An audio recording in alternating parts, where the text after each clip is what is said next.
আসসালামু আলাইকুম। আজকে ডাটা স্ট্রাকচার অ্যান্ড অ্যালগরিদমের আজকে আমাদের ১৩ নম্বর ক্লাস। আজকের ক্লাসে আমরা টোপোলজিক্যাল সর্ট বা টোপোলজিক্যাল অর্ডারিং নিয়ে আমরা আলোচনা করব। এখন টোপোলজিক্যাল সর্ট বা টোপোলজিক্যাল অর্ডারিং জিনিসটা কি, এটা জানার আগে আমাদের ৩টা জিনিস একটু আমাদেরকে মনে রাখতে হবে। ১ নম্বর হচ্ছে ড্যাগ, যেটাকে বলছি ডিরেক্টেড অ্যাসাইক্লিক গ্রাফ, এবং আরেকটা হলো আমাদের সাইক্লিক গ্রাফ, আরেকটা হলো আমাদের ইন্ডিসেস। এই ৩টা জিনিস আমাদেরকে একটু মাথায় রাখতে হবে। এই ৩টা জিনিস বোঝার পরে আমরা কি করব, আমরা টোপোলজিক্যাল সর্ট বা টোপোলজিক্যাল অর্ডারিং একটা গ্রাফ থেকে কিভাবে বের করতে হয় সেটা আমরা জানবো। তাহলে প্রথমে আসি আমরা যে ডিরেক্টেড অ্যাসাইক্লিক গ্রাফটা কি। সেক্ষেত্রে আমি ধরলাম একটা 0 একটা আমার একটা নোড, এখানে ধরলাম আমার 1 আর একটা নোড, এখানে ধরলাম আমার 2 আর একটা নোড, 3টা নোড নিলাম। এবং আমি ধরলাম আমার 0 থেকে 1 এর দিকে আমার এসটা আছে, এবং 1 থেকে 2 এর দিকে এসটা আছে, এবং 0 থেকে 2 এর দিকে আমার এসটা আছে। এখন আমি যদি গ্রাফটাকে যদি একটু খেয়াল করি, আমার কিন্তু এখানে 0 থেকে 1 যাচ্ছে, 1 থেকে 2 আসছে, আবার 0 থেকে আমার 2 আসছে। এখানে কিন্তু কোনো ধরনের কি হয় নাই, আমার কিন্তু সাইকেল হয় নাই। ঠিক আছে? যার কারণে সাইকেল না হওয়ার কারণে আমি এটাকে বলতেছি আমার ডিরেক্টেড অ্যাসাইক্লিক গ্রাফ। এবং ডিরেক্টেড অ্যাসাইক্লিক গ্রাফ হইতেছে এবং কি এখানে আমার কিন্তু একটা কি আছে, ডিরেকশন আছে কিন্তু। এই যে অর্থাৎ আমার নোটগুলা কোন নোট থেকে আমার কোন নোটে যাবে সেটার কিন্তু একটা ডিরেকশন দেওয়া কিন্তু আছে। আমার 0 থেকে আমি 1 এ দিয়ে যাচ্ছি, আর 0 থেকে 2 এর দিকে যাচ্ছি, আবার 1 থেকে আমি 2 এর দিকে যাচ্ছি। এখানে কিন্তু কোনো ধরনের আমার সাইকেল ক্রিয়েট হচ্ছে না, যার কারণে এটাকে বলছি আমি ডিরেক্টেড অ্যাসাইক্লিক গ্রাফ। এখন সাইক্লিক গ্রাফের ক্ষেত্রে আসি। সাইক্লিক গ্রাফের ক্ষেত্রে আমার কী হবে, একটা সাইকেল ক্রিয়েশন হবে। আমি ধরুন একটা 0 একটা নোড আমার, এইখানে আমার 1 আর একটা নোড, যেটাকে বলছি আমি ভার্টেক্স, এখানে ধরলাম 2 আর একটা আমার ভার্টেক্স। ঠিক আছে? আচ্ছা, এখানে আমরা কিন্তু নোড হিসেবে কনসিডার করব না, টোপোলজিক্যাল শর্টের ক্ষেত্রে আমরা সব ভার্টেক্স হিসেবে কনসিডার করব। তাহলে 0 থেকে আমি 1 ভার্টেক্সে গেলাম, আবার 1 থেকে 2 ভার্টেক্সে আসলাম, আবার 2 থেকে কী করলাম, আমি 0 ভার্টেক্সে আমি গেলাম। এই যে 0 ভার্টেক্সে গেলাম। তাহলে এইখানে কিন্তু কী হয়েছে, আমার কিন্তু একটা সাইকেল ক্রিয়েশন হয়েছে, যার কারণে আমি এটাকে বলছি সাইকেলিক গ্রাফ। ঠিক আছে? এখন আসলাম ইন্ডিসেস। ইন্ডিসেসের ক্ষেত্রে আমি প্রথম যে ডিরেক্টেড অ্যাসাইক্লিক গ্রাফ যেটা ড্র করছিলাম, ওটার ক্ষেত্রে আমি একটু আবার একটু ড্র করে নিই। এটা ছিল আমার 0, এটা ছিল আমার 1, এটা ছিল আমার 2। ঠিক আছে? আমার 0 থেকে 1 এর দিকে ভার্টেক্স 0, 1 ভার্টেক্সের দিকে আমার ডিরেকশনটা ছিল, 1 থেকে 2 দিকে আমার ডিরেকশনটা ছিল, এবং 0 থেকে 2 ভার্টেক্সের দিকে আমার ডিরেকশন ছিল।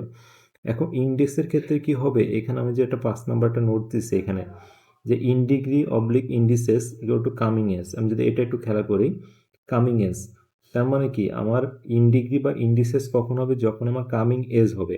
এখন দেখেন তো, আমি 0 যে নোট আছে এখানে যদি আমি খেয়াল করি, এই যে 0 যে ভার্টেক্স যে আছে বা 0 যে নোট যেটা আছে, 0 ভার্টেক্স যেটা আছে, এদিকে কি কোনো আমার কি কোনো আসছে, কোনো ধরনের এজ আসছে, কোনো ডিরেকশনের দিকে নাই। ঠিক আছে? 2 থেকে কিন্তু 0 দিকে কোনো কিন্তু আমার ডিরেকশন নাই, কিন্তু কোনো কামিং এজ নাই। যার ক্ষেত্রে এই ইন্ডিসেসের মান হচ্ছে আমার কত, এই ইন্ডিসের মান কিন্তু আমার 0। ঠিক আছে? আবার এখানে 1 যে ভার্টেক্স আছে সেটা যদি আমি কনসিডার করি, তাহলে 0 থেকে কিন্তু 1 এর দিকে আসতেছে আমার।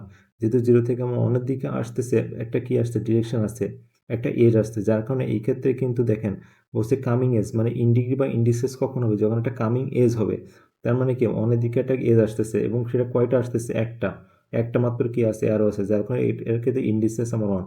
আবার আমি 2 এর ক্ষেত্রে যদি আসি, 2 এর দিকে কয়টা ইন্ডিসেস, কয়টা কামিং এজ আসতেছে, এই যে 1 থেকে 2 এর দিকে একটা কামিং এজ আসতেছে, আর একটা কি 0 থেকে 2 এর ভার্টেক্সের দিকে একটা কামিং এজ আসতেছে, মানে এখানে 2টা কিন্তু আমার ইন্ডিসেস। ঠিক আছে? তাহলে আমরা কি ডিরেক্ট অ্যাসাইক্লিক গ্রাফ বুঝলাম, সাইক্লিক গ্রাফ বুঝলাম, এবং ইন্ডিসেসটা আমি বুঝলাম। ঠিক আছে? এখন এখানে একটু আসি আমি। এখানে কি বলছে যে it is a topological sort বা টোপোলজিক্যাল অর্ডারিং কি বলতেছে, it is a linear ordering of its vertices. বলছে linear ordering of its vertices such that for every directed edge uv for vertex u to v, u comes before vertex v in the ordering। অর্থাৎ এখানে বলতেছে আমার যে directed acyclic graph যেটা দেওয়া থাকবে, সেইটার ভার্টেক্সগুলো এমনভাবে অর্ডারিং করতে হবে। ঠিক আছে? এমনভাবে অর্ডারিং করব যাতে কি বলতেছে, আমার ইউ থেকে ভি ভার্টেক্সের দিক গেলে অর্ডারিং ক্ষেত্রের জন্য ইউটা আমার কি আসে, আগে আসে, এবং ভিটা যেন আমার পরে আসে। ঠিক আছে? অর্থাৎ এই ক্ষেত্রে যদি আমি দেখি, আমার এই ক্ষেত্রে আমি যদি 0 থেকে যদি 1 ভার্টেক্স যদি আমি কল্পনা, 0 থেকে 1 যদি ধরি, অর্থাৎ এটাকে যদি আমি ইউ ধরি এবং এটাকে যদি ভি ধরি, তাহলে অর্ডারিং ক্ষেত্রে কি আসবে, আগে কিন্তু আমার 0 আসবে, তারপরে কিন্তু আমার 1 আসবে। ঠিক আছে, যার কারণে বলছে ইউটিভি, অর্থাৎ ইউ ভার্টেক্সের কাজটা আমি আগে করব, তারপর হচ্ছে 1 এর কাজটা আমি করবো, অর্থাৎ অর্ডারিং থেকে ইউ আগে আসবে ভার্টেক্স, তারপর আমার ভি ভার্টেক্সটা আমার আসবে। ঠিক আছে, আর যদি আমি বলি 0 থেকে 2, যদি এটাকে ইউ ধরি এবং এটাকে যদি আমি ভি ধরি, তাহলে আমার কি আসবে 0, 2 আসবে আমার অর্ডারিং করার ক্ষেত্রে। ঠিক আছে, এখন তাহলে আমি যদি এখন এখানে আমার কি আর কিছু নোটস বলতেছে, এখানে যার কারণে ডিরেকশন দিয়ে ইউ থেকে ভিউ যাইছে, আমি বলছি graph should be DAG directed as a graph. তাহলে গ্রাফ অবশ্যই কি হইতে হবে আমার, এই যে ড্যাগ হবে ডিরেক্টেড অ্যাসাইক্লিক গ্রাফ, আমার কিন্তু এই সাইকেলিক গ্রাফ কিন্তু আমার হইতে পারবে না। সাইকেলিক গ্রাফ হলে কিন্তু সেক্ষেত্রে আমি টোপোলজিক্যাল শর্ট বা টোপোলজিক্যাল অর্ডারিং কিন্তু আমি বের করতে পারবো না। 2 নম্বর কন্ডিশনকে বলছে যে every Dag will have at least 1 topological ordering or greater than 1 ordering. তার মানে কি, আমার যে ডিরেক্ট অ্যাসাইক্লিক গ্রাফ দেওয়া থাকবে সেইখানে মাস্ট একটা আমার কী হবে টোপোলজিক্যাল অর্ডারিং হবে, অথবা একের অধিক আমার টোপোলজিক্যাল অর্ডারিং কিন্তু আমার হইতে পারে। এবং কি বলছে, সেটা ডিরেক্টেড গ্রাফ হবে এবং বলছে নো সাইকেল, এবং কি অবশ্যই আমার যখন কামিং এজ হবে ভার্টিসে, তখন সেক্ষেত্রে আমার ইনডিগ্রি বা ইন্ডিসেস আমাকে ধরে নিতে হবে। ঠিক আছে, তাহলে এখন আমি একটা কি করব, আমি একটা গ্রাফ ড্র করে নিই। আমি ধরলাম এটা কি, এখানে আমি ধরলাম 1 একটা গ্রাফ, এইখানে 1 একটা ভার্টেক্স, 2 একটা ভার্টেক্স, 4 একটা ভার্টেক্স, 3 একটা ভার্টেক্স, 5 একটা ভার্টেক্স। ঠিক আছে, আমি 1 থেকে 2 ভার্টেক্সের দিকে গেলাম, আবার 1 থেকে 4 ভার্টেক্সের দিকে আমি আসলাম, আবার কি করলাম 1 থেকে 4 ভার্টেক্সে আসলাম, 2 থেকে 4 ভার্টেক্সে আসলাম, 2 থেকে 3 দিকে ভার্টেক্সের দিকে আমি গেলাম, 4 থেকে আমি 5 ভার্টেক্সের দিকে গেলাম, আর 3 থেকে আমি আবার 4 থেকে 3 ভার্টেক্সের দিকে গেলাম। ঠিক আছে, এখন যদি আমি দেখি ইন্ডিসেস, ঠিক আছে, ইন্ডিসেস করার ক্ষেত্রে দিই, তাহলে এটার ক্ষেত্রে কি মনে দিয়ে কোনো কামিং এজ আছে, নাই, তার মানে কি এটা ইন্ডিসেস 0।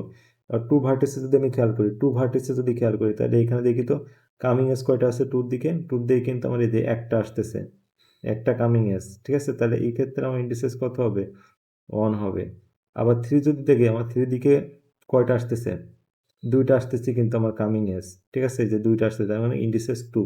আর 4 এর দিকে ইন্ডিসেস কয়টা, এখানে কিন্তু 2টা আসতেছে, এই যে অ্যারো 2টা আছে, তাহলে এই ক্ষেত্রে ইন্ডিসেস 2। 5 এর দিকে ইন্ডিসেস কত আছে, আমার একটা আসছে, তার মানে কি এটা ইন্ডিসেস কত, আমার 1। ঠিক আছে, এখন আমাকে দেখতে হবে কোন এজের ভার্টেক্সের মান আমার 0। তাহলে দেখেন তো আমার যে 1 যে ভার্টেক্স আছে, এটা ইন্ডিসেস কত, 0। অর্থাৎ দেখতে হবে যে ভার্টেক্সের মান 0, অর্থাৎ যে ভার্টেক্সে ইন্ডিসেস বা ইনডিগ্রি 0, সেটাকে আমার টোপোলজিক্যাল অর্ডারিং অনুযায়ী সাজায় ফেললাম। তাহলে কি এখানে কত আসবে অর্ডারিং ক্ষেত্রে আমার, এমন কিন্তু আসবে হচ্ছে 1, এই যে 1 আসলো অর্ডারিং ক্ষেত্রে আমার 1 আসলো। ঠিক আছে, ওকে, তাহলে আমার এটা হয়ে গেল। যদি এটা হয় তাহলে এখানে কি হবে, আমি এটা কেটে দিলাম, এই যে কেটে দিলাম, মানে কি আমার 1 ভার্টেক্স নিয়ে আমার কাজ শেষ। তাহলে 1 ভার্টেক্স বাদে আমার কি কি থাকে, আমি একটু দেখি, এখানে থেকে 2, এখানে থেকে আমার কত 3, এখানে থাকতেছে আমার 4, এখানে থাকতেছে আমার 5। যদি সেটা যদি হয় তাহলে 2 থেকে কোথায় আসছে, 2 থেকে আমি 4 এ আসতেছি আমি। ঠিক আছে, 2 থেকে 4, আবার 2 থেকে কোথায় আসছি, 3 তে যাইতেছি আমি, 3, আবার 4 থেকে কোথায় 3 তে যাইতেছি আমি, এই যে। ঠিক আছে, আবার 4 থেকে কোথায় 5 এ যাইতেছি, এই যে। ঠিক আছে, তাহলে এখন আমাকে আবার ইন্ডিসেস বের করতে হবে। তাহলে এখানে কি এই 2 এর ক্ষেত্রে কি কোনো ইন্ডিসেস আমার আছে, কোনো কামিং এজ আছে, নাই, তাহলে এটা ইন্ডিসেস 0।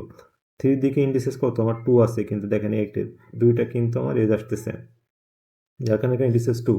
4 ইন্ডিসেস কত, 1, কারণ 4 দিকে শুধুমাত্র একটা এজ আসতেছে, দেখুন 1। 5 এর ক্ষেত্রে ইন্ডিসেস কত হবে, 1 হবে, কারণ 5 এর দিকে শুধুমাত্র আমার একটা এজ অ্যারো আছে, একটা এজ আসতেছে, যখন 1। এখন আমার তাহলে কোন ভার্টেক্স নিয়ে কাজ করতে হবে, 2 ভার্টেক্স নিয়ে কাজ করতে হবে, কারণ এটা ইন্ডিসেস 0। তাহলে এখন অর্ডারিং ক্ষেত্রে কি আসবে, 1, 2, এই যে অর্ডারিংটা আমি পেলাম। ঠিক আছে, ওকে, তাহলে এটা আমার শেষ। যদি এর সাথে সাথে আমি কি যে ভার্টেক্সের কাজ হবে সেটা আমি কেটে দেবো, তাহলে এটা আমার কাজ শেষ। ঠিক আছে, এটা কাজ শেষ। এখন কত আসবে, এখন আমি পরেরটা নিয়ে কাজ করব। তাহলে এখানে কি থাকে, আমার 3 থাকে, এখানে 3, এখানে আমার 3 ভার্টেক্স থাকবে, এখানে থাকবে 4 ভার্টেক্স, এখানে আমার 5 ভার্টেক্স। ঠিক আছে, তাহলে 4 থেকে কোথায় যেতেছে, 4 থেকে আমার 3 তে যেতেছে, আর 4 থেকে আমার 5 এ যেতেছে, আর কোথায় যেতে চাইতেছে না আমার। তাহলে এখন কি হবে আমার, শুধুমাত্র এখন এক্ষেত্রে আমার কি হবে, 4 ভার্টেক্সের কি ইন্ডিসেস আছে কোনো, নাই, তাহলে ইন্ডিসেস কত, 0। 3 ভার্টেক্সের ইন্ডিসেস কত 1 আর 5 ভার্টেক্স ইন্ডিস কত 1, কারণ শুধুমাত্র একটা এজ আসতেছে আমার।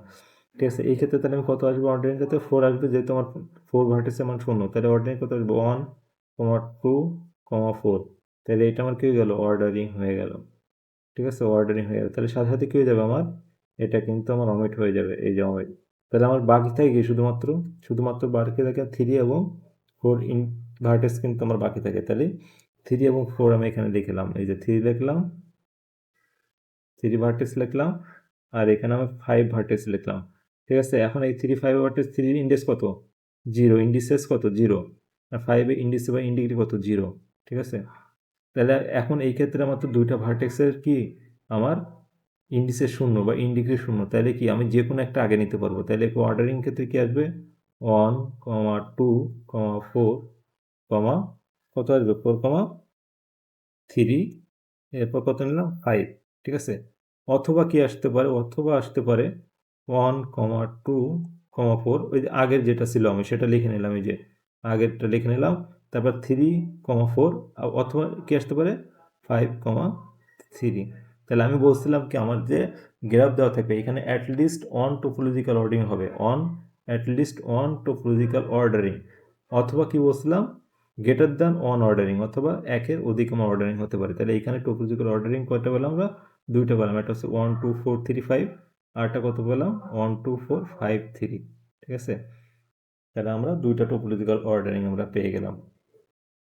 তো টোপোলজিক্যাল অর্ডারিং বা টোপোলজিক্যাল শর্টের উপর আজকের ক্লাস এই পর্যন্ত ছিল। আশা করি আজকের ক্লাসটা সবাই বুঝতে পেরেছেন। সবাইকে অসংখ্য ধন্যবাদ। আসসালামু আলাইকুম।